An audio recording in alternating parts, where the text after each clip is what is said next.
ಓಂ ಸದಾಶಿವಸಮಾರಂಭಾಂ ಶಂಕರಾಚಾರ್ಯಮಧ್ಯಮಾಂ ಅಸ್ಮದಾಚಾರ್ಯಪರ್ಯಂತಾಂ ವಂದೇ ಗುರುಪರಂಪರಾಂ ಓಂ ಸಹನಾ ಭವತು ಸಹನೌ ಭುನಕ್ತು ಸಹ ವೀರ್ಯಂಕರವಾವಹೈ ತೇಜಸ್ವಿನಾವಧೀತಮಸ್ತು ಮಾ ವಿದ್ವಿಷಾವಹೈ. ಓಂ ಶಾಂತಿ ಶಾಂತಿ ಶಾಂತಿ. ಗುರುಪರಂಪರೆಗೆ ಅನಂತ ಪ್ರಣಾಮಗಳನ್ನು ಸಲ್ಲಿಸ್ತಾ ಪರಮ ಪೂಜ್ಯರಾದಂಥ ದಯಾನಂದ ಸ್ವಾಮೀಜಿಯವರಿಗೂ ಹಾಗೂ ಪೂಜ್ಯರಾದಂಥ ಚಿದ್ರೂಪಾನಂದ ಸ್ವಾಮೀಜಿಯವರ ಚರಣಗಳಿಗೆ ವಂದಿಸುತ್ತಾ ನಿಮ್ಮೆಲ್ಲರಿಗೂ ಪ್ರಾತಃ ಕಾಲದ ಶುಭೋದಯಗಳು. ಅದ್ವೈತ ಮಕರಂದದ ಮಂಗಳ ಶ್ಲೋಕವನ್ನು ಓದಿ. ಕಟಾಕ್ಷ ಕಿರಣ ಚಾಂತ ನಮನ್ಮೋಹಾಬ್ದಯೇ ನಮಃ ಅನಂತಾನಂದ ಕೃಷ್ಣಾಯ ಜಗನ್ಮಂಗಳಮೂರ್ತಯೇ. ಓಕೆನಮ್ಮ. 17ನೇ ಶ್ಲೋಕವನ್ನು ಓದಿ. ತಥಾಪ್ಯಾಭಾತಿ ಕೋಪ್ಯೇಷ ವಿಚಾರಾಭಾವ ಜೀವನಃ ಅವಶ್ಯಾಯಶ್ಚಿದಾಕಾಶೇ ವಿಚಾರಾರ್ಕೋದಯಾವಧಿ. ಓಕೆನಮ್ಮ. ನೆಕ್ಸ್ಟ್ 18ನೇ ಶ್ಲೋಕವನ್ನು ಓದಿ. ಆತ್ಮಜ್ಞಾನ ಮಹಾನಿದ್ರಾ ಜೃಂಭಿತೇಸ್ಮಿನ್ ಜಗನ್ಮಯೇ ದೀರ್ಘ ಸ್ವಪ್ನೆ ಸ್ಫುರಂತ್ಯೇತೆ ಸ್ವರ್ಗಮೋಕ್ಷಾದಿ ವಿಭ್ರಮಾಃ. ಆತ್ಮೀಯರೇ, ಆತ್ಮಸ್ವರೂಪದ ಅರಿವು ನನಗೆ ಇಲ್ಲ ಎನ್ನುವುದು ನನಗೆ ತಿಳಿಬೇಕಾದರೆ ಅದು ನನ್ನ ಆತ್ಮಜ್ಞಾನದಿಂದ ಮಾತ್ರನೇ ಅಲ್ವಾ? ಯಾಕೆಂದರೆ ಸ್ವಪ್ರಕಾಶವಾದಂಥ ಸ್ವಯಂ ಪ್ರಕಾಶವಾದ ಆ ಆತ್ಮಜ್ಞಾನದಿಂದಲೇ ಎಲ್ಲ ವಿಷಯಗಳು ನನಗೆ ಅರಿಬೇಕಾದರೆ ನಾನು ಮೂಲತಃ ಜ್ಞಾನ ಸ್ವರೂಪನೇ ಇದ್ದೀನಿ. ನನಗೆ ಗೊತ್ತಿದೆ ಗೊತ್ತಿಲ್ಲ ಎನ್ನುವುದನ್ನು ಕೂಡ ನಾನು ಗೊತ್ತಿರುವುದರಿಂದಲೇ ತಿಳಿಯುವುದಕ್ಕೆ ಸಾಧ್ಯ. ಇಂತಹ ಜ್ಞಾನ ಸ್ವರೂಪವಾದಂಥ ಸ್ವಯಂ ಸ್ವರೂಪವಾದ ನನ್ನ ಚಿಚ್ಚೈತನ್ಯವನ್ನು ಅಜ್ಞಾನವು ಹೇಗೆ ಸ್ಪರ್ಶಿಸುವುದಕ್ಕೆ ಸಾಧ್ಯ ಎನ್ನುವುದು ನಮಗೆ ಅಂದರೆ ಸಿದ್ಧಾಂತಿಗಳಿಗೆ ಸ್ಪಷ್ಟ ಆಗುತ್ತಲ್ವ. ಆದರೆ ಪ್ರತಿಪಕ್ಷಿಗಳು ಹೇಳ್ತಾರೆ, ಅವರ ವಾದ ಏನಂದರೆ, ನೀವು ಜ್ಞಾನ ಇದೆ ಅಂತ ಹೇಗೆ ಹೇಳ್ತೀರೋ ಹಾಗೆ ಅಜ್ಞಾನವೂ ಕೂಡ ಇದೆ.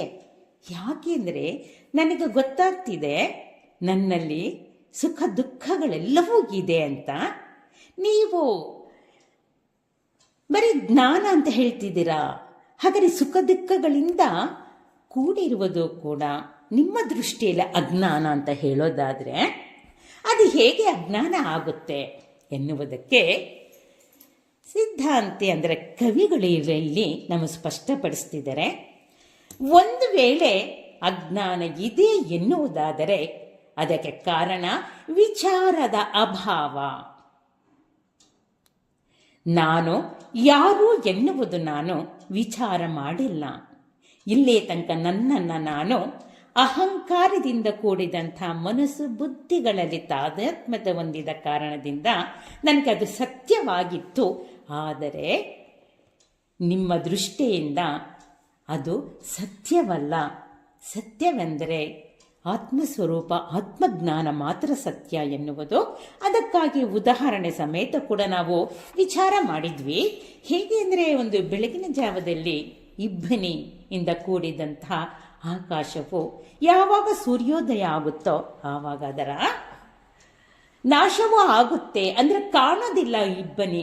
ಅದೇ ರೀತಿ ನನ್ನ ಚಿದಾಕಾಶದಲ್ಲಿ ಆ ಜ್ಞಾನವೆಂಬ ಸೂರ್ಯ ಉದಯಿಸ್ತಾ ಇದ್ದ ಕ್ಷಣದಲ್ಲಿಯೇ ನನ್ನಲ್ಲಿ ಅಜ್ಞಾನ ಹೋಗಿ ನಾನು ಯಾರು ಅನ್ನುವುದು ನನಗೆ ಅರಿವಿಗೆ ಬರುತ್ತೆ ಅಂತ ನಮಗೆ ಈ ಇಂದಿನ 17ನೇ ಶ್ಲೋಕದಲ್ಲಿ ಸ್ಪಷ್ಟಪಡಿಸಿದ್ರೆ, ಆತ್ಮೀಯರೇ, ಈ 18ನೇ ಶ್ಲೋಕದಲ್ಲಿ ಬಹಳ ಸುಂದರವಾಗಿ ಸರಳವಾಗಿ ನಮಗೆ ತಿಳಿಸ್ತಾ ಇದ್ದಾರೆ.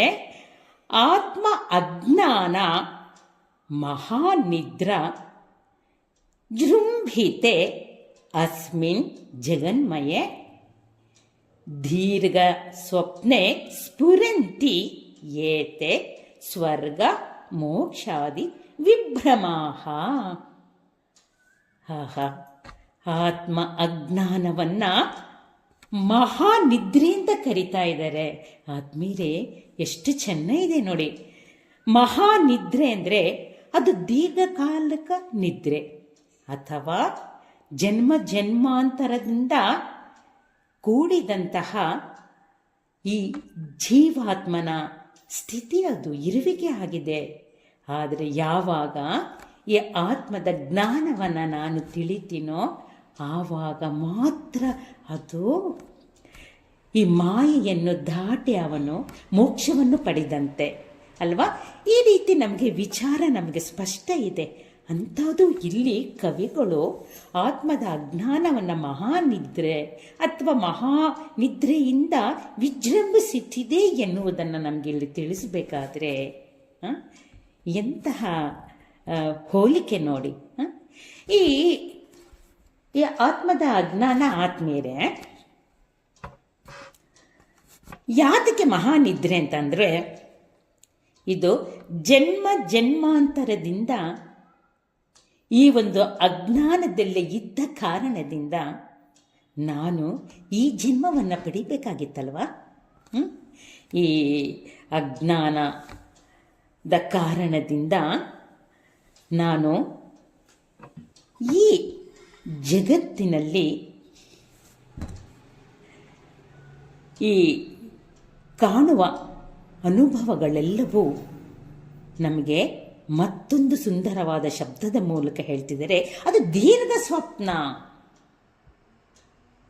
ಆಗೋಯ್ತಪ್ಪ, ನಾನು ಅಜ್ಞಾನದಿಂದ ಮತ್ತೆ ಈ ದುರ್ಲಭವಾದಂತಹ ಈ ಜನ್ಮವನ್ನು ಪಡೆದಿದ್ದೀನಿ. ಇದಕ್ಕೆ ಕಾರಣವೂ ಕೂಡ ನನಗೆ ಸ್ಪಷ್ಟ ಆಯಿತು.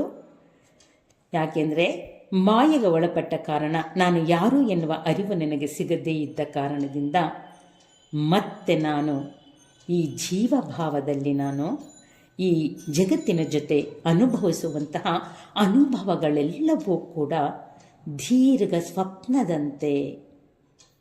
ಯಾಕೆಂದರೆ ನಾನು ಈ ಒಂದು ಪ್ರತಿ ದಿವಸ ಮಾಡುವಂತಹ ನಿದ್ರೆ ಆತ್ಮೀಯರೇ, ಅದು ಸಾಮಾನ್ಯ ನಿದ್ರೆ, ಅದು ಮಹಾನಿದ್ರೆ ಅಲ್ಲ. ಪ್ರತಿ ದಿವಸವೂ ನಾವು ನಿದ್ದೆ ಮಾಡ್ತೀವಿ, ಮತ್ತು ನಿದ್ದೆಯಲ್ಲೂ ಕೂಡ ಕನಸು ಕಾಣ್ತೀವಿ. ನಂತರ ಎದ್ದ ಮೇಲೆ ಆ ಕನಸು ಕೂಡ ಸತ್ಯವಲ್ಲ, ವಾಸ್ತವ ಅಲ್ಲ ಅನ್ನೋದು ನನಗೆ ತಿಳಿಯುತ್ತೆ. ಆದರೆ ಮತ್ತೆ ನಾವು ಜಗತ್ತಿನ ಜೊತೆ ವ್ಯವಹಾರವನ್ನು ಮಾಡ್ತಾ ಮಾಡ್ತಾ ನಮಗೆ ಅದೇ ಸತ್ಯವಾಗಿಬಿಟ್ಟಿರುತ್ತೆ ಆತ್ಮೀಯರೇ. ಅದಕ್ಕೆ ಇಲ್ಲಿ ಕವಿಗಳು ಹೇಳ್ತಾ ಇದ್ದಾರೆ, ದೀರ್ಘ ಸ್ವಪ್ನೆ ಜಗನ್ಮಯೇ. ಈ ಜಗತ್ತಿನಲ್ಲಿ ನಾನು ಕಾಣುತ್ತಿರುವುದು, ಅನುಭವಿಸುತ್ತಿರೋದೆಲ್ಲವೂ ಕೂಡ ದೀರ್ಘ ಸ್ವಪ್ನದಂತೆಯೇ. ಆತ್ಮೀಯರೇ, ನಾವು ಅನೇಕ ರೀತಿಯ ಸ್ವಪ್ನವನ್ನು, ಕನಸನ್ನು ಕಾಣ್ತಾನೆ ಇರ್ತೀವಿ. ಆದರೆ ಆ ಕನಸೆಲ್ಲವೂ ಸತ್ಯವಾಗುವುದಕ್ಕೆ ಸಾಧ್ಯವೇ ಇಲ್ಲ. ಅದು ವಾಸ್ತವಿಕವೂ ಅಲ್ಲ. ನಮಗೆ ಕನಸಿನಲ್ಲಿ ಸತ್ಯದಂತೆ ಕಾಣ್ಬೋದು, ಅದಕ್ಕೆ ಯಾವ ಬೆಲೆನೂ ಇಲ್ಲ ಆತ್ಮೀಯರೇ. ಅದಕ್ಕೆ ಜನಕ ಮಹಾರಾಜ ಒಮ್ಮೆ ಕನಸಿನಲ್ಲಿ ತಾನು ಭಿಕ್ಷುಕ ಅಂತ ಅವನು ಕಣ್ಣಂತೆ ಕನಸನ್ನು. ಆದರೆ ಅವನಿಗೆ ಯಾಕೋ ಈ ರೀತಿ ಕನಸು ಬಿತ್ತಲ್ಲ ಅಂತ ಹೇಳಿ ಅವನು ಭ್ರಮೆಗೆ ಒಳಗಾಗ್ತಾನೆ. ಆವಾಗ ತನ್ನ ಗುರುಗಳ ಬರಿ ಹೇಳ್ಕೊತಾನೆ. ಗುರುಗಳು ಹೇಳ್ತಾರೆ ಆವಾಗ, ನೀನು ಭಿಕ್ಷುಕನೂ ಅಲ್ಲ, ನೀನು ಮಹಾರಾಜನೂ ಅಲ್ಲ. ಅವೆರಡೂ ಕೂಡ ದೀರ್ಘ ಸ್ವಪ್ನವಷ್ಟೇ. ನೀನು ಏನು ಮಹಾರಾಜ ಅಂತ ಅಂದ್ಕೊಂಡಿದ್ದೀಯೋ ಅದು ಕೂಡ ಸ್ವಪ್ನದಂತೆ, ಅದು ಕೂಡ ವಾಸ್ತವಿಕ ಅಲ್ಲ. ಇನ್ನು ಕನಸಿನಲ್ಲಿ ಕಂಡಿದ್ದು ವಾಸ್ತವಿಕ ಹೇಗಾಗುತ್ತೆ? ಯಾವಾಗ ಈ ಒಂದು ಅನುಭವ ಜನಕ ಮಹಾರಾಜನಿಗೆ ಆಯಿತೋ ಆವಾಗ ತಾನು ಎಷ್ಟು ಎಚ್ಚರ ತಪ್ಪಿದ್ದೆ. ನಾನು ಕನಸು ಹೇಗೆ ಸತ್ಯವಾಗೋದಕ್ಕೆ ಸಾಧ್ಯ? ನಾನು ಅನೇಕ ರೀತಿಯ ಕನಸನ್ನು ಕಾಣ್ತೀನಿ. ಅಕಸ್ಮಾತ್ ನನಗೆ ಆ ತೀವ್ರವಾದ ಇಚ್ಛೆ ಇದೆ, ಮುಮುಕ್ಷತ್ವವನ್ನು ಪಡೆಯಲೇಬೇಕು ಎನ್ನುವ ಇಚ್ಛೆ ಇದೆ. ನಾನು ಕನಸಿನಲ್ಲಿ ಆ ಜ್ಞಾನವನ್ನು ಪಡೆದೆ ಎಂದು ನಾನು ಆನಂದಿಸಿರ್ಬೋದು, ಆದರೆ ವಾಸ್ತವಿಕವಾಗಿ ಆ ಅನುಭೂತಿ ನನ್ನಲ್ಲಿ ಉಂಟಾಗಿರಬೇಕಲ್ಲ. ಅದಕ್ಕೆ ನಾವು ಕಾಣುವಂಥ ಕನಸು ಸತ್ಯವಲ್ಲ. ಹಾಗೆ ಜನ್ಮ ಜನ್ಮಾಂತರದಿಂದ ನಾನು ಏನು ಈ ಜಗತ್ತಿನಲ್ಲಿ ಮತ್ತೆ ಮತ್ತೆ ಜಂತುಗಳ ರೂಪವಿರಬಹುದು ಅಥವಾ ನಾನಾ ಪ್ರಾಣಿಗಳ ರೂಪದಲ್ಲಿರಬಹುದು, ಹುಟ್ಟಿರ್ಬೋದು. ಕೊನೆಗೆ ನಾನು ಈ ಒಂದು ಮನುಷ್ಯ ಜನ್ಮವನ್ನು ಪಡೆದಿರ್ಬೋದು. ಆದರೆ ಈ ಜನ್ಮವೂ ಕೂಡ ಈ ಒಂದು ಜಗತ್ತಿನಲ್ಲಿ ನಾನು ಪಡೆಯುತ್ತಿರುವಂಥದ್ದೆಲ್ಲವೂ ಕೂಡ ಸತ್ಯವಲ್ಲ. ಹಾಗಾದರೆ ಅದು ಹೇಗೆ ನಾನು ಸತ್ಯವಲ್ಲ ಅಂತ ಗುರುತಿಸುವುದು? ಆತ್ಮೀಯರೇ, ಯಾವಾಗ ಜಗತ್ತು ಬದಲಾಗ್ತಿದೆಯೋ ಅಲ್ಲಿ ಬದಲಾಗುವಿಕೆಯಲ್ಲಿ ಸತ್ಯವಿರುವುದಕ್ಕೆ ಸಾಧ್ಯವಿಲ್ಲ. ಅದೇ ರೀತಿ ಈ ಶರೀರಾದಿಗಳಲ್ಲೂ ಕೂಡ ನಾವು ಬದಲಾವಣೆಯನ್ನು ನಾವು ನೋಡ್ತಾ ಇದ್ದೀವಲ್ಲ, ಆ ಬದಲಾವಣೆ ಆಗಲಿ ಆ ವಿಕಾರಗಳಾಗಲಿ ಸತ್ಯವಾಗೋದಕ್ಕೆ ಸಾಧ್ಯವಿಲ್ಲ. ಅದೇ ಸತ್ಯವೆಂದು ನಾನು ಜೀವನವನ್ನು ನಡೆಸ್ತಿದ್ದೀನಿ. ಜೀವನದಲ್ಲಿ ನಡೆಯುವಂತಹ ಸುಖ ದುಃಖಗಳೆಲ್ಲವೂ ಕೂಡ ಸತ್ಯ ಅಂತ ಅಂದ್ಕೊಂಡಿದ್ದೀನಿ. ಆತ್ಮೀಯರೇ, ಅದು ಯಾವುದು ಸತ್ಯವಲ್ಲ. ಅದೆಲ್ಲವೂ ಕೂಡ ಮಹಾನಿದ್ರ ಜೃಂಭಿತೆ, ಮಾಯೆಗೆ ಒಳಪಟ್ಟು ಅದು ಸತ್ಯವೆಂದು ನನಗೆ ಅದೇ ವಿಜೃಂಭವಿತ್ತೆ. ಅಂದರೆ ವಿಶೇಷವಾಗಿ ಮಾಯೆಗೆ ಸತ್ಯ ಎನ್ನುವಂತೆ ವಿಜೃಂಭಿಸ್ತಾ ಇದೆ, ಶೋಭಿಸ್ತಾ ಇದೆ.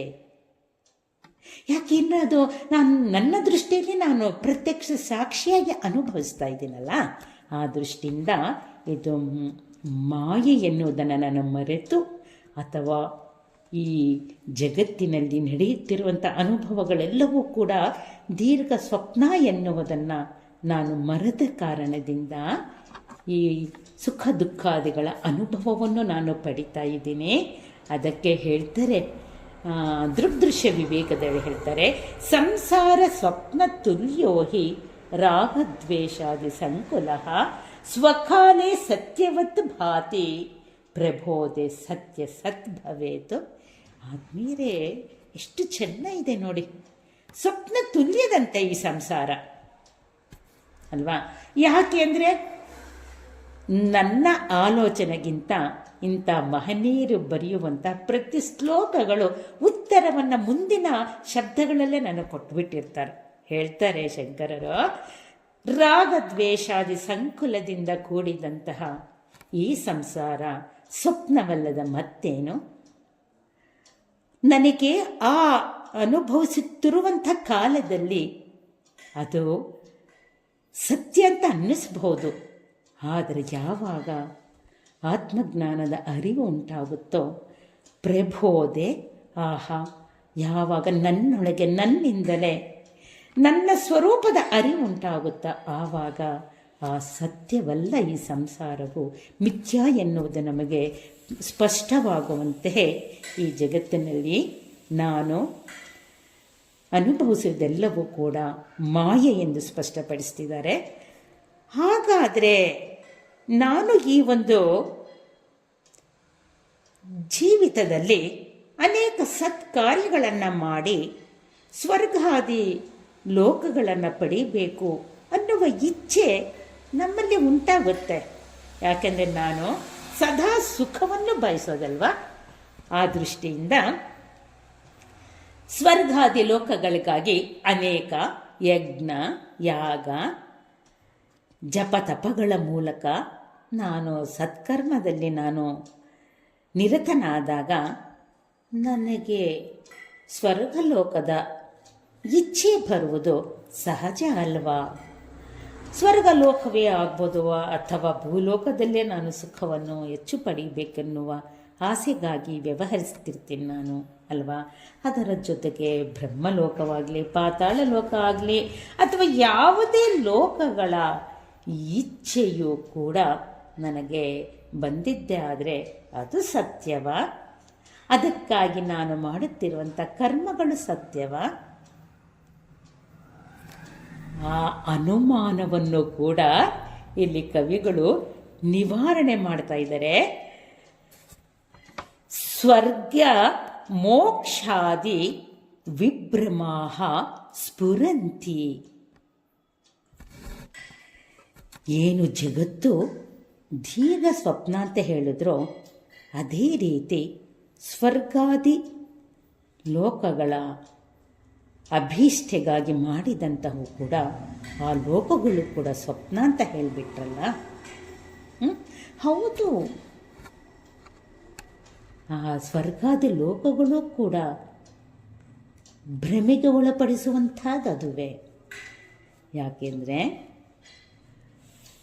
ನಾನು ಯಾವ ವಾಸನೆಗಳನ್ನು ಇಟ್ಕೊಂಡು ಕರ್ಮಗಳನ್ನು ಮಾಡ್ತೀನೋ ಅದರ ಫಲವೂ ಕೂಡ ಶಾಶ್ವತ ಆಗಿರೋದಿಲ್ಲ ಅಲ್ವಾ ಆತ್ಮೀಯರೇ? ನಾನು ಅಲ್ಲಿ ಕಾಮನೆಗಳನ್ನು ಇಟ್ಕೊಂಡೇ ನಾನು ಕರ್ಮಗಳನ್ನು ಮಾಡ್ತಾ ಇದ್ದೇನೆ. ಸುಖದ ಅಪೇಕ್ಷೆಯಿಂದ, ಲೋಕಗಳ ಅಪೇಕ್ಷೆಯಿಂದ ನಾನು ಕರ್ಮವನ್ನು ಮಾಡಿದ ಕಾರಣದಿಂದ ಮತ್ತೆ ನಾವು ಆ ಕರ್ಮದ ಬಂಧನಕ್ಕೆ ಸಿಕ್ಕಾಕೊಂಡಂಗೆ. ಯಾಕೆಂದರೆ ಕರ್ಮವು ನನ್ನಲ್ಲಿ ಫಲವನ್ನು ಉಂಟು ಮಾಡುತ್ತೆ. ಆ ಫಲ ಮತ್ತೆ ನನ್ನನ್ನು ಇಚ್ಛೆಗೆ ಒಳಪಡಿಸಿ ಅದು ನನ್ನಲ್ಲಿ ವಾಸನಾ ರೂಪದಲ್ಲಿ ಉಳಿದು ಬಿಡುತ್ತೆ. ಆ ಆಸೆಗಳು, ಆ ಕಾಮನೆಗಳು. ಆ ದೃಷ್ಟಿಯಿಂದ ಆ ಸ್ವರ್ಗಾದಿ ಲೋಕಗಳು ಕೂಡ ಬರೀ ಭ್ರಮೆಯೇ ಹೊರತು ಅದು ಸತ್ಯವಲ್ಲ. ಆದ್ಮೇಲೆ ಇಲ್ಲಿ ನಮಗೆ ಅನುಮಾನ ಬರ್ಬೋದಲ್ವ? ನಾನು ಸತ್ಕರ್ಮಗಳನ್ನು ಮಾಡಿ ನನಗೆ ಫಲ ಇಲ್ಲ ಅಂದರೆ ಏನು ಪ್ರಯೋಜನ? ಅದು ಭ್ರಮೆ ಎನ್ನುವುದು ಅನ್ನುವುದಕ್ಕೆ. ಅದಕ್ಕೆ ಆದ್ಮೇಲೆ ಅವರು ಪ್ರಾರಂಭದಲ್ಲೇ ಹೇಳಿದರು, ಆತ್ಮದ ಅಜ್ಞಾನದಿಂದ ನಾನು ಈ ಮಾಯೆಗೆ ಒಳಪಡ್ತಾ ಇದ್ದೀನಿ, ಮಿಥ್ಯೆಯನ್ನು ಸತ್ಯ ಅಂತ ಅನ್ಕೊತಾ ಇದ್ದೀನಿ. ಆದರೆ ನಾನು ವ್ಯವಹರಿಸುತ್ತಿರುವಂತಹ ಜಗತ್ತು ಕೂಡ ದೀರ್ಘ ಸ್ವಪ್ನದಂತೆ. ಆದ್ಮೇಲೆ ಯಾಕೆ ನಾನು ಮತ್ತೆ ಮತ್ತೆ ಹೇಳ್ತಿದ್ದೀನಿ ಅಂದರೆ, ನಾನು ಸ್ವಪ್ನದಲ್ಲಿ ಕಾಣುವುದೆಲ್ಲವೂ ಮಿಥ್ಯನೇ. ಒಬ್ಬ ಸೌದೆ ಹೊಡೆಯವನಿದ್ದ. ಅವನು ತನ್ನ ಜೀವನೋಪಾಯಕ್ಕೆ ಅವನು ಆ ಒಂದು ಕರ್ಮವನ್ನು ಮಾಡ್ತಾ ಇದ್ದ. ಕಾಡಿಗೆ ಹೋಗ್ತಾ ಇದ್ದ, ಸೌದೆನ ಹೊಡೆದು ಜೀವಿಸ್ತಾ ಇದ್ದ. ಆದರೆ ಒಂದು ದಿವಸ ಅವನಿಗೆ ತುಂಬ ಆಯಾಸ ಆಗುತ್ತೆ. ಅವನು ಹಾಗೆ ಮರದ ಕೆಳಗೆ ಕೂತ್ಕೊತಾನೆ. ಕೂತ್ಕೊಂಡಾಗ ಅವನಿಗೆ ಅನ್ನಿಸ್ತಾ ಇರುತ್ತೆ, ನನಗೆ ಆಯಾಸ ಆಗಿದೆಯಲ್ಲ, ಹೇ ಭಗವಂತ, ನನಗೆ ಊಟವನ್ನು ನೀನು ಕರುಣಿಸು ಅಂತ ಆ ಮನಸ್ಸಲ್ಲಿ ಅನ್ಕೊತಾನೆ. ಅವನಿಗೆ ಆ ಒಂದು ವಿಶಿಷ್ಟವಾದಂತಹ ಭೋಜನವೂ ಕೂಡ ಅವನ ಹತ್ರ ಬಂದ್ಬಿಡುತ್ತೆ. ಆ ಭೋಜನವನ್ನು ಅವನು ಮಾಡಿ ಅವನಿಗೆ ಆಯಾಸ ಆಗುತ್ತೆ. ಯಾಕೋ ಮಲಗಬೇಕು ಅಂತ ಅನಿಸುತ್ತೆ. ಆದರೆ ಮಂಚ ಇದ್ದರೆ ಎಷ್ಟು ಚೆನ್ನಾಗಿತ್ತಲ್ವ, ಮಂಚದ ಮೇಲೆ ನಾನು ಆರಾಮವಾಗಿ ಮಲಗ್ಬೋದು ಅಂದರೆ ಅಲ್ಲಿ ಮಂಚನೂ ಕೂಡ ಸೃಷ್ಟಿಯಾಗುತ್ತೆ. ಇಷ್ಟು ಊಟ ಮಾಡಿದ್ದಾನೆ, ಚೆನ್ನಾಗಿ ಮಲಗೋದಕ್ಕೆ ಅವನಿಗೆ ಸುಖಾಸೀನವೂ ಇದೆ. ಅವನು ಮಲಗೋದಕ್ಕೂ ಸಿದ್ಧ ಆಗ್ತಾನೆ, ಮಲಗ್ತಾನೆ. ಇದ್ದಕ್ಕಿದ್ದಂಗೆ ಅವನಿಗೆ ಹುಲಿಯ ಗರ್ಜನೆ ಕೇಳಿಸುತ್ತೆ. ಅವನು ಎಲ್ಲಿ ಹುಲಿ ಬಂದು ತನ್ನನ್ನು ತಿನ್ಬಿಡುತ್ತೆ ಎನ್ನುವ ಭಯದಿಂದ ಅವನಿಗೆ ಎಚ್ಚರ ಆಗುತ್ತೆ. ಆದ್ಮೇಲೆ ಎಚ್ಚರ ಆದ ತಕ್ಷಣ ಅದು ಅವನಿಗೆ ಹೊಟ್ಟೆಯ ಹಸಿವನ್ನು ನೀಗಿಸಿತ್ತ, ಸುಖವಾದ ನಿದ್ದೆಯನ್ನು ಕೊಟ್ಟಿತ್ತ ಆ ಕನಸು? ಇಲ್ಲ ಆದ್ಮೇಲೆ ಅದು ಕನಸಾಗಿರುತ್ತೆ. ಕಾಡಿನಲ್ಲಿ ಇದು ಹೇಗೆ ಸಾಧ್ಯ ಸತ್ಯವಾಗುವುದಕ್ಕೆ? ಅದು ಆ ಕನಸು ಎನ್ನುವುದು ಅವನಿಗೆ ಎಚ್ಚರವಾದ ತಕ್ಷಣ ಗೊತ್ತಾಗುತ್ತೆ ಆದ್ಮೇಲೆ. ಮತ್ತೆ ಅವನ ಹಸಿವು ಹಾಗೆ ಇರುತ್ತೆ ಅಲ್ವಾ? ಹಾಗಾದರೆ ಕನಸು ಸತ್ಯನಾ? ಕನಸಿನಲ್ಲಿ ಮಾತ್ರ ಸತ್ಯವಾಗಿತ್ತು ಅಷ್ಟೇ ಆದ್ಮೇಲೆ. ಇಲ್ಲ, ಕನಸು ಸತ್ಯವಲ್ಲ. ಹಾಗೆ ಅವರು ಈ ಒಂದು ಜೀವನವೂ ಕೂಡ ಕನಸಿನಂತೆ ಅಂತ ಹೇಳಬೇಕಾದ್ರೆ ನಾನು ಮತ್ತೆ ಮತ್ತೆ ಆ ವಿಚಾರವನ್ನು ನಾನು ಮನನ ಮಾಡಬೇಕಾಗುತ್ತೆ ಆದಮೇಲೆ. ನೋಡಿ, ಉದಾಹರಣೆಗೆ ನೋಡಿ, ನಾವು ಕನಸಿನಲ್ಲಿ ಈ ಒಂದು ಬಂಗಾರದ ಒಡವೆಗಳನ್ನು ನಾನು ಬೇಕಾದಷ್ಟು ಹೊಂದಿರ್ತೀನಿ. ಅದೇ ರೀತಿ ನಾನು ಮಣ್ಣನ್ನು ಕೂಡ ಕನಸಿನಲ್ಲಿ ಕಂಡಿರ್ತೀನಿ. ಆ ಮಣ್ಣಿನ ಅದು ಒಂದು ಪೂರ್ವಾಪರ ವಾಸನೆ ಇರುತ್ತಲ್ವ. ಮಣ್ಣಿಲ್ಲದ ಜೀವನ ಇಲ್ಲ, ಮಣ್ಣಿನಿಂದಲೇ ನಾವು ಅನ್ನವನ್ನು ತಿನ್ನೋದು ಇದೆಲ್ಲವೂ ಅಂತ. ಅದರಿಂದ ಮಣ್ಣಿನ ಮಹತ್ವವೂ ಅವನಿಗೆ ಗೊತ್ತಿರುತ್ತೆ. ಆಮೇಲೆ ಈ ಬಂಗಾರದ ಮಹತ್ವವೂ ಅವನಿಗೆ ಗೊತ್ತಿರುತ್ತೆ. ಆದರೆ ಅವನಿಗೆ ಇಲ್ಲಿ ಮುಖ್ಯವಾದ ವಿಚಾರ ಏನೆಂದರೆ, ಕನಸಿನಲ್ಲಿ ಅವನಿಗೆ ಬಂಗಾರವೂ ಒಂದೇ, ಮಣ್ಣು ಒಂದೇ ಆದಮೇಲೆ, ಆದರೆ ಎಚ್ಚೆತ್ತ ಮೇಲೆ ಅವನು ವಾಸ್ತವಿಕ ಜೀವನದಲ್ಲಿ ಎರಡನ್ನ ಒಂದಾಗಿ ಕಾಣೋದಕ್ಕೆ ಸಾಧ್ಯನೇ ಇಲ್ಲ. ಬಂಗಾರ ಅವನ ಎಷ್ಟು ಜೋಪಾನ ಮಾಡ್ತಾನೋ ಅಷ್ಟು ಮಣ್ಣನ್ನು ಜೋಪಾನ ಮಾಡೋದಿಲ್ಲ ಆದಮೇಲೆ. ನಾನು ಯಾಕೆ ಇದನ್ನು ಹೇಳ್ತಿದ್ದೇನೆ ಅಂದರೆ, ಕನಸಿನಲ್ಲಿ ಕಂಡಿದ್ದೆಲ್ಲವೂ ವಾಸ್ತವಲ್ಲ. ಅದೇ ರೀತಿ ನನ್ನ ಜೀವನದಲ್ಲಿ ನಡೆಯುವಂತಹ ಎಲ್ಲ ಘಟನೆಗಳಾಗಲಿ, ಎಲ್ಲ ಸಂದರ್ಭಗಳಾಗಲಿ ಬರುತ್ತೆ ಹೋಗುತ್ತೆ. ಸುಖ ದುಃಖಗಳು ಕೂಡ ಒಂದೇ ಸಮಯ ಇರೋದಿಲ್ಲ. ಆದಮೇಲೆ ಸುಖ ಇರುತ್ತೆ, ನಂತರ ನನಗೆ ದುಃಖ ಬರ್ಬೋದು, ಮತ್ತೆ ನನಗೆ ಸುಖ ಬರ್ಬೋದು. ಆದರೆ ನಾನು ಆ ಜೀವನದಲ್ಲಿ ಎರಡೂ ಒಂದೇ ಎಂದು ತಿಳಿದು ಅದನ್ನು ಹೇಗೆ ಸ್ವೀಕರಿಸಬೇಕು ಎನ್ನುವ ಅರಿವನ್ನು ಮೂಡಿಸಬೇಕಾದ್ರೆ ನನಗೆ ಆತ್ಮಜ್ಞಾನದಿಂದ ಮಾತ್ರ ಸಾಧ್ಯ. ಯಾವಾಗ ನಾನು ಯಾರು ಎನ್ನುವುದು ತಿಳಿಯುವುದಿಲ್ಲವೋ ಆವಾಗ ಜಗತ್ತಿನಲ್ಲಿ ನಡೆಯುವುದೆಲ್ಲವೂ ನಮಗೆ ಸತ್ಯವಾಗಿಬಿಡುತ್ತೆ, ಅದರ ಪರಿಣಾಮಗಳು ಸತ್ಯವಾಗುತ್ತೆ.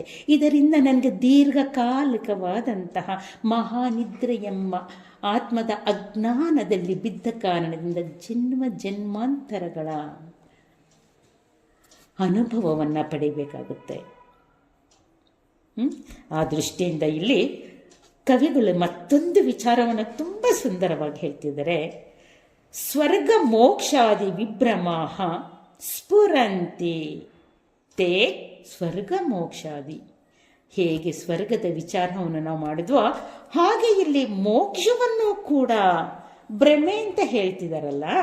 ಸದಾ ನನಗೆ ಈ ಭ್ರಮೆಯಲ್ಲೇ ಬೀಳಿಸ್ತಾ ಇದೆಯಲ್ಲ ಈ ಜೀವನವು. ಹಾಗಾದರೆ ನಾವು ಇಷ್ಟು ಕಷ್ಟಪಟ್ಟು ಈ ಮಾರ್ನಿಂಗ್ ಸತ್ಸಂಗದಲ್ಲಿ ವೇಳೆಯನ್ನು ಮಾಡಿಕೊಂಡು ನಾನು ಈ ವೇದಾಂತವನ್ನು ಸಂಪ್ರದಾಯಬದ್ಧವಾಗಿ ಆ ಗ್ರಂಥಗಳನ್ನೇ ನಾನು ಅಭ್ಯಾಸ ಮಾಡ್ತಿರ್ಬೇಕಾದ್ರೆ, ತನ್ನ ಮೂಲಕವೇ ಮೋಕ್ಷ ಎಂದು ನಾನು ತಿಳಿಬೇಕಾದ್ರೆ ಈ ಶಾಸ್ತ್ರ ಇವೆಲ್ಲವೂ ಭ್ರಮೆನೇ. ಹಾಗಾದರೆ ಇದು ಸಹಜವಾಗಿ ನಮಗೆ ಬಂದೇ ಬರುವಂತಹ ಪ್ರಶ್ನೆ ಆತ್ಮೀಯರೇ. ಈ ಮೋಕ್ಷಕ್ಕಾಗಿಯೇ ನಾನು ಸಾಧನ ಸಂಪತ್ತುಗಳನ್ನು ಹಾಗೂ ಶ್ರವಣ ಮನನಾದಿಗಳನ್ನು ಈ ಒಂದು ಪ್ರಮಾಣಬದ್ಧವಾಗಿ ನಾನು ಮಾಡ್ತಿರ್ಬೇಕಾದ್ರೆ ಆ ಮೋಕ್ಷವೇ ಜೀವನದ ಅಂತಿಮ ಗುರಿ ಎಂದು ನಾನು ಈ ಅಧ್ಯಯನವನ್ನು ನಾನು ಮಾಡ್ತಿರ್ಬೇಕಾದ್ರೆ ಅದು ಕೂಡ ಭ್ರಮೆಗೆ ಒಳಪಟ್ಟಿದ್ದು ಅಂತ ಇಲ್ಲಿ ಕವಿಗಳು ಹೇಳ್ತಾ ಇದ್ದಾರೆ. ಆದ್ಮೇಲೆ ಇದು ಸ್ವೀಕರಿಸೋದಕ್ಕೆ ಸ್ವಲ್ಪ ಕಷ್ಟ ಆಗುತ್ತಲ್ವಾ? ಇಲ್ಲಿ ಅವರ ಉದ್ದೇಶ ಇಷ್ಟೇ ಆತ್ಮೀಯರೇ. ಮೋಕ್ಷ ಅಂದರೆ ಬಿಡುಗಡೆ. ಬಿಡುಗಡೆ ಯಾವಾಗ ಬಯಸ್ತೀವಿ? ಯಾವಾಗ ನಾವು ಬಂಧನಕ್ಕೆ ಒಳಪಡ್ತೀವೋ ಆವಾಗ ಬಂಧನದಿಂದ ಬಿಡುಗಡೆ ಅಂತ ವಿಚಾರ ಅಲ್ವಾ? ಹಾಗಾದರೆ ಈ ಜೈಲಿಗೆ ಹೋಗಿರ್ತಾರೆ ಎಷ್ಟೋ ಜನ, ಆವಾಗ ಅವರು ಸೆರೆಮನೆಯಲ್ಲಿ ಬಂಧಿತರಾಗಿರ್ತಾರೆ, ಅವರು ಬಿಡುಗಡೆಯನ್ನು ಬಯಸ್ತಾರೆ. ಆದರೆ ನಾವು ಎಂತಹ ಬಂಧನಕ್ಕೆ ಒಳಪಟ್ಟಿದ್ದೀವಿ? ನಾನು ಯಾಕೆ ಮೋಕ್ಷವನ್ನು ಬಯಸ್ತಿದ್ದೀನಿ ಅನ್ನುವುದು ನಾವು ವಿಚಾರ ಮಾಡಿದ್ದೀವಿ. ಈ ಸಂಸಾರವೆಂಬ ಬಂಧನದಿಂದ ನಾನು ಮುಕ್ತಿಯನ್ನು ಪಡಿಬೇಕು ಎನ್ನುವುದು. ಆದರೆ ಆ ಬಿಡುಗಡೆ ಎನ್ನುವುದು ಬಂಧನವಿದ್ದರೆ ಮಾತ್ರ ಬಿಡುಗಡೆ. ಆ ನನ್ನ ಆತ್ಮಸ್ವರೂಪದಲ್ಲಿ, ಆ ನನ್ನ ಚೈತನ್ಯಕ್ಕೆ ಬಂಧನವೆಂಬುದೇ ಇಲ್ಲ ಅಂದಮೇಲೆ ಬಿಡುಗಡೆ ಏನು? ನನ್ನ ಸಹಜ ಇರುವಿಕೆಯೇ ಜ್ಞಾನ ಸ್ವರೂಪ, ಪ್ರಕಾಶ ಸ್ವರೂಪ. ಸಹಜ ಸ್ವಭಾವವೇ ನನ್ನ ಆತ್ಮ ಚೈತನ್ಯ. ಸದಾಕಾಲ ಆನಂದವೇ. ಆ ಚೈತನ್ಯದ ಅರಿವಿನಲ್ಲಿ ನಾನು ಪಡೆಯುವುದು ಆನಂದವೇ. ಇಂತಹ ವಿಮುಕ್ತವಾದಂತಹ ಸದಾಕಾಲ ಮುಕ್ತವೇ ಇರುವಂತಹ ಆ ನನ್ನ ಸ್ವರೂಪದ ಅರಿವಿನಲ್ಲಿ ಯಾವ ಬಂಧನವೂ ಇಲ್ಲ ಆದ್ಮೇಲೆ ಕಿಂಚಿತ್ ಒಂದೇ ಒಂದು ವೃತ್ತಿ ಬಂದರೂ ಕೂಡ ಆ ಕ್ಷಣಾರ್ಧದಲ್ಲೂ ಕೂಡ ನಾವು ಮುಕ್ತನಾಗಿ ಇರುವುದಕ್ಕೆ ಸಾಧ್ಯವಿಲ್ಲ. ಯಾಕೆಂದರೆ ನಾನು ನಿತ್ಯ ಶುದ್ಧ ಮುಕ್ತನಿದ್ದ ಕಾರಣದಿಂದ ಆ ನನ್ನ ಆತ್ಮಚೈತನ್ಯಕ್ಕೆ ಬಂಧನವೆನ್ನುವುದಿಲ್ಲ. ಆ ಕಾರಣದಿಂದ ನನಗೆ ಮುಕ್ತಿ ಎನ್ನುವುದು ಇಲ್ಲ. ಆ ನನ್ನ ಸ್ವರೂಪವೇ ಸಹಜ ಸ್ವರೂಪ. ನಾನು ಆತ್ಮದ ಅಜ್ಞಾನದ ಕಾರಣದಿಂದ, ನಾನು ಯಾರು ಎಂದು ತಿಳಿಯದೇ ಇದ್ದ ಕಾರಣದಿಂದ ನನಗೆ ಬಂಧನ ಅಂತ ಅಂದ್ಕೊಂಡೆ.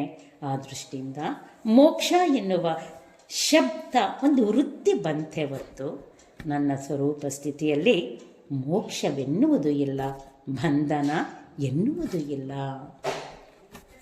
ಅದಕ್ಕೆ ನೋಡಿ, ನಮ್ಮ ಸಾಮಾನ್ಯವಾದಂಥ ನಮ್ಮ ಜೀವನದಲ್ಲೂ ಕೂಡ ನಾವು ಇದನ್ನು ಅನುಭವಕ್ಕೆ ತಂದ್ಕೊಳ್ಬೋದು.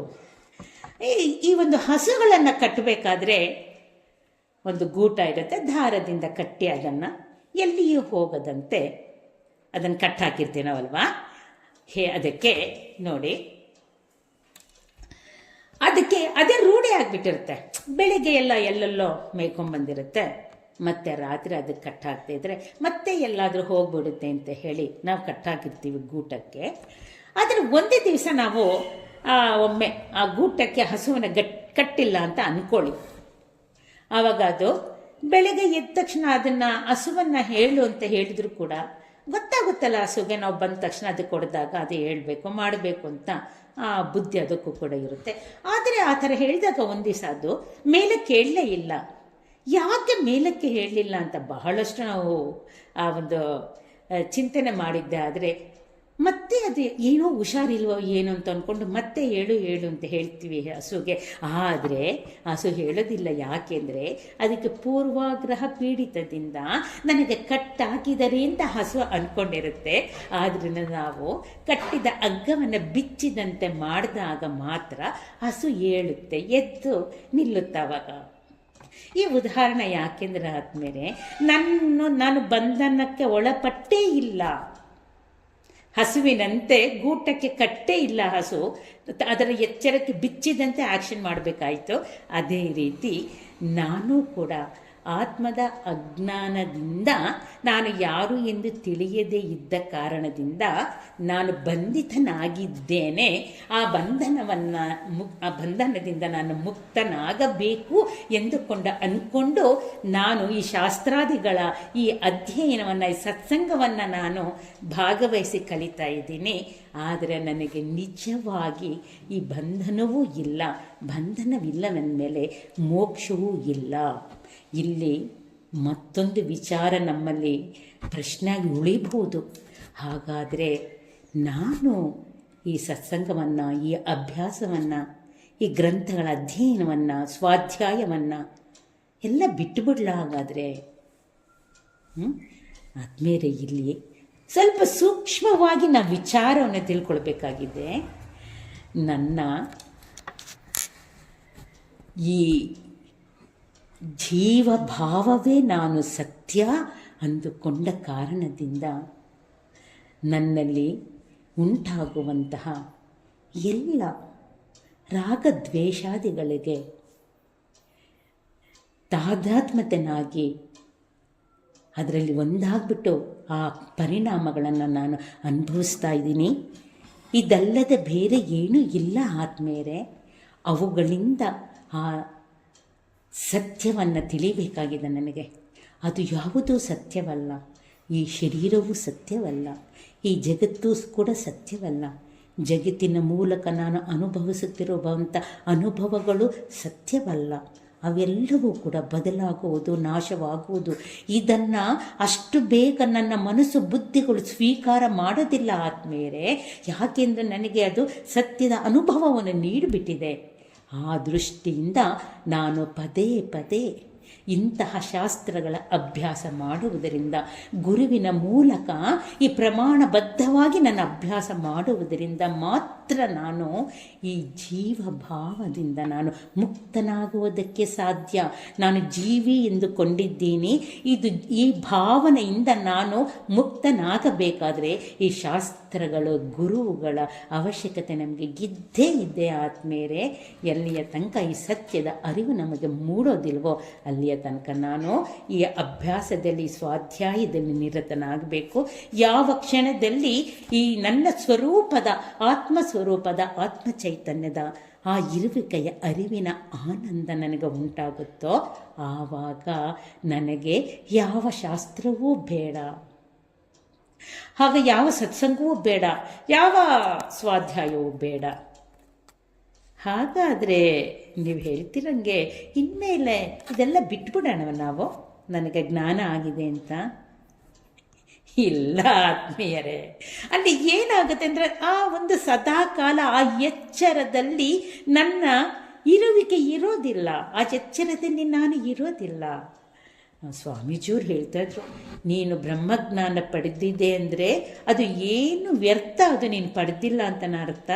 ಯಾಕೆ ಅಂದರೆ ಎಲ್ಲಿಯ ತನಕ ಆ ನನ್ನ ಎಚ್ಚರದಿಂದ ನಾನು ಧರ್ಮ ಅಧರ್ಮಗಳ ಮೂಲಕ ಜೀವನವನ್ನು ನಾನು ಮಾಡುವುದಿಲ್ಲವೋ, ಅಧರ್ಮವನ್ನು ಅಧರ್ಮವೆಂದು, ಧರ್ಮವನ್ನು ಧರ್ಮವೆಂದು ನಾನು ಎಲ್ಲಿಯ ತನಕ ತಿಳಿದು ಈ ಜೀವನದಲ್ಲಿ ನಾನು ಅನುಸಂಧಾನ ಮಾಡೋದಿಲ್ವೋ ಅಲ್ಲಿಯ ತನಕ ನನಗೆ ಈ ಸತ್ಸಂಗ, ಶಾಸ್ತ್ರದ ಅವಶ್ಯಕತೆ ಇದ್ದೇ ಇದೆ ಆದ್ಮೇಲೆ. ಅದಕ್ಕೆ ಚಿನ್ಮಯಾನಂದ ಸ್ವಾಮೀಜಿಯವರು ಸದಾ ಹೇಳ್ತಾ ಇದ್ರು,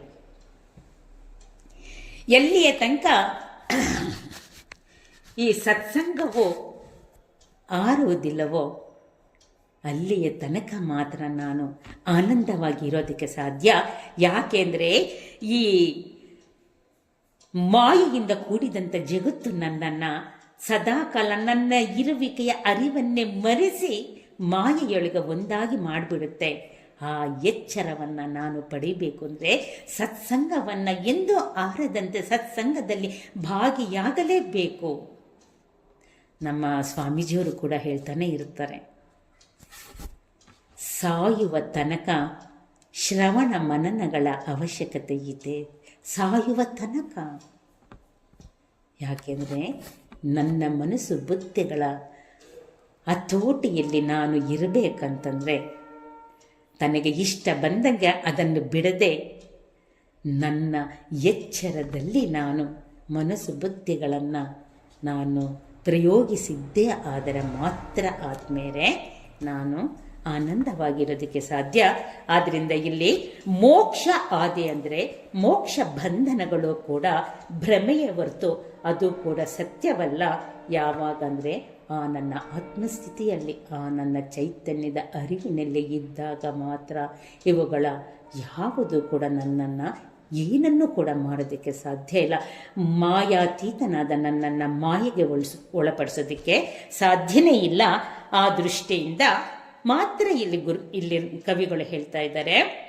ಈ ಒಂದು ಜಗತ್ತಿನ ಅನುಭವಗಳು ಕೂಡ, ಜಗತ್ತು ಕೂಡ ದೀರ್ಘ ಸ್ವಪ್ನದಂತೆ. ಈ ಒಂದು ಆತ್ಮದ ಅಜ್ಞಾನವೆಂಬ ಈ ಮಾಯೆಯಿಂದ, ಮಹಾನಿದ್ರೆಯಿಂದ ನಾನು ಹೊರಬರಬೇಕು ಅಂತಂದರೆ ಆತ್ಮಾನುಭವದಿಂದ ಮಾತ್ರ, ಆತ್ಮಜ್ಞಾನದಿಂದ ಮಾತ್ರ, ಸ್ವರೂಪದ ವಿಚಾರದಿಂದ ಮಾತ್ರ ಈ ಮಾಯೆಯಿಂದ ನಾನು ದಾಟಬಹುದು ಎನ್ನುವುದನ್ನು ಮತ್ತೆ ಮತ್ತೆ ನನಗೆ ಈ ಸ್ವಾನುಭೂತಿಯಲ್ಲಿ ತಿಳಿದಾಗ ಮಾತ್ರ ಈ ಮಾಯೆಯನ್ನು ದಾಟೋದಕ್ಕೆ ಸಾಧ್ಯ. ಭಾಳ ಸರಳವಾಗಿ ನಮ್ಮ ಜೀವನದ ಒಂದು ಅನುಭವವನ್ನು, ಕನಸು ಹೇಗೆ ದೀರ್ಘ ಕನಸಾಗಿ ಇದ್ದು ನನಗೆ ಮಾಯೆಗೆ ಒಳಪಡಿಸ್ತಿದೆ, ಅದು ಹೇಗೆ ಮಹಾನಿದ್ರೆ ಆಯಿತು ಅಂದರೆ ಮಾಯೆಗೆ ಒಳಪಡಿಸೋದಕ್ಕೆ ಕಾರಣ ಆತ್ಮದ ಅಜ್ಞಾನ ಎನ್ನುವುದನ್ನು ನಮಗೆ ಮತ್ತೆ ಮತ್ತೆ ಆ ಶಬ್ದಗಳು, ಆ ವಾಕ್ಯಗಳನ್ನು ನಾನು ಮನನ ಮಾಡಿದಾಗ ಆತ್ಮಜ್ಞಾನವು ನನ್ನದಾಗೋದಕ್ಕೆ ಸಾಧ್ಯ. ಆ ಇರುವಿಕೆ, ಅರಿವು ನಾನೇ ಎನ್ನುವುದನ್ನು ಸ್ಪಷ್ಟ ಮಾಡ್ಕೊಳ್ಳೋಕ್ಕೆ ಸಾಧ್ಯ. ಅಹಂ ನಿರ್ವಿಕಲ್ಪಂ ನಿರಾಕಾರ ರೂಪೋ ವಿಭುರ್ವ್ಯಾಪ್ತ ಸರ್ವತ್ರ ಸರ್ವೇಂದ್ರಿಯಾಣಾಂ ಸದಾ ಮೇ ಸಮತ್ವಂ ನ ಬಂಧಃ ನ ಮೋಕ್ಷಃ ಚಿದಾನಂದರೂಪಃ ಶಿವೋಹಂ ಶಿವೋಹಂ. ಭಗವತ್ಪಾದರು ನಿರ್ವಾಣ ಷಟಕಮಲ್ಲಿ ಎಷ್ಟು ಸುಂದರವಾಗಿ ಬರೆದಿದ್ದಾರೆ. ನನ್ನ ಸ್ವರೂಪವೇ ನಿರ್ವಿಕಾರ ಸ್ವರೂಪ, ಸರ್ವವ್ಯಾಪಕ ಸ್ವರೂಪ. ಅಂತಹ ನನ್ನ ಸ್ವರೂಪಕ್ಕೆ ಯಾವ ಬಂಧನವೂ ಇಲ್ಲ, ಮೋಕ್ಷವೂ ಇಲ್ಲ. ಹಾಗಾದರೆ ನಾನು ಯಾರು? ಚಿದಾನಂದರೂಪ ಶಿವೋಹಂ ಶಿವೋಹಂ.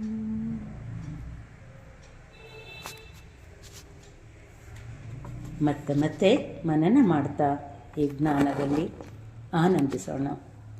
ಹರಿ ಓಂ. ಈ ಒಂದು ಸತ್ಸಂಗವನ್ನು ಶಾಂತಿ ಮಂತ್ರದೊಂದಿಗೆ ಮಂಗಳ ಮಾಡೋಣಂತೆ. ಓಂ ಪೂರ್ಣಮದಃ ಪೂರ್ಣಮಿದಂ ಪೂರ್ಣಾತ್ ಪೂರ್ಣಮುದಚ್ಯತೆ ಪೂರ್ಣಸ್ಯ ಪೂರ್ಣಮಾದಾಯ ಪೂರ್ಣಮೇವಾವಶಿಷ್ಯತೆ. ಓಂ ಶಾಂತಿ ಶಾಂತಿ ಶಾಂತಿ. ಹರಿ ಓಂ. ಶ್ರೀ ಗುರುಭ್ಯೋ ನಮಃ. ಹರಿ ಓಂ. ಭೋಲೋ ಸದ್ಗುರುನಾಥ್ ಮಹಾರಾಜ್ ಕಿ ಜೈ. ಸ್ವಾಮಿ ಚಿದ್ರೂಪಾನಂದ ಸರಸ್ವತಿ ಜಿ ಕಿ ಜೈ. ಓಂ ತತ್ಸತ್. ಎಲ್ಲರಿಗೂ ಧನ್ಯವಾದಗಳು.